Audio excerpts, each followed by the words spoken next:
След поредните избори резултатът отново е в полза на статуквото. Съдебна реформа няма да има.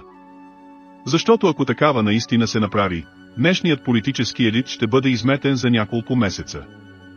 Това се е случило на времето в Италия, случва се и днес в Румъния. България е в режим на ограбване и източване на националните печалби от самото начало на прехода. Зад този модел стоят няколко клана от бившата държавна сигурност. През последното десетилетие те вероятно са били поставени под контрола на кремълската агентура. На какво се крепи това статукво? На едно единствено нещо. Телевизиите. Политиката през 21 век е преминала от хартиен формат в изцяло дигитален и телевизионен формат. Който го дават по телевизиите, става политик, а който най-много го дават, печели изборите. До днес нито една партия не е влязла в Народното събрание с вестник. Само партии, пускани по телевизиите, са влизали в Народното събрание. България е в плен на телевизора.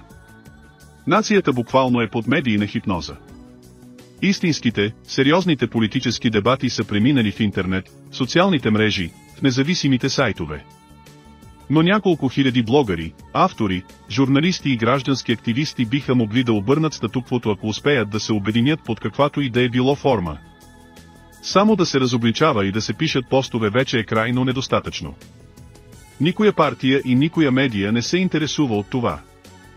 Последният и единственият разумен вариант е българските блогъри да вземат инициативата и да се опитат да влязат в голямата политика. Телевизорът може да бъде надвид само от друг телевизор.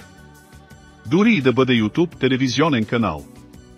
Едно обединение на независимите граждански активисти и блогъри може в определен момент да обере негативния вод на избирателите.